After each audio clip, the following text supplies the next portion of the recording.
এটা হচ্ছে আমার বোন পপি। আচ্ছা পপি, কালকে হাঁসের গোস্ত কেমন খাইলা? সেই স্বাদ। অনেক মজা হয়েছিল, কিন্তু তার ভিতরে একটু কেমিস্ট্রি হয়ে গেছিলো। আপনাদের আমি ক্লিপগুলো দিছি, আপনারা হয়তো বা বুঝতে পারেন নাই যে কেন আব্দুর রহমান ওইভাবে কান্না করতেছিল, তাই না? হঠাৎ করে হচ্ছে ও মানে স্বপ্নের ভিতরে না ঘুমের ভিতরেই মানে ও অনেক জ্বর আসছে, তো তো হচ্ছে ও লাফায় উঠছে, মানে অনেক জোরে কান্না করে উঠছে হাউমাউ করে, যে আমার জানি কে ঠাইসে ধরছে কে ঠাইসে ধরছে এইটা বললা।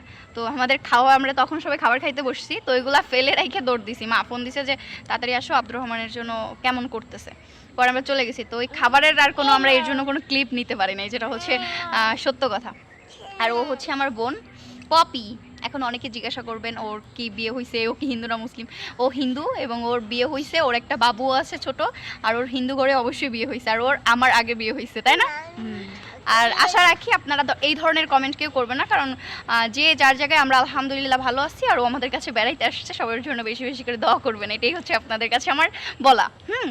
আচ্ছা, আজকের ভিডিওটাও আপনাদের কাছে কেমন লাগলো অবশ্যই অবশ্যই কমেন্ট করে জানাবেন।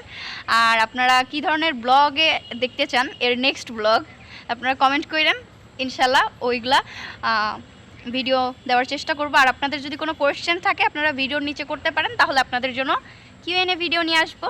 যদি আমার ব্যাপারে, আমার ফ্যামিলির ব্যাপারে, আমার বোনের ব্যাপারে কিছু জানতে চান, তাহলে আমরা একসঙ্গে বসে সবাই রিপ্লাই করবো, ঠিক আছে? তো সবাই দেখতে থাকেন আমাদের ব্লগ। আর যারা আমার চ্যানেলে নতুন আছেন, এখনও সাবস্ক্রাইব করেন নাই, আমার চ্যানেলটা সাবস্ক্রাইব করে রাখবেন এরকম নতুন নতুন ভিডিও দেখার জন্য। আল্লাহ হাফেজ, সবাই ভালো থাকবেন।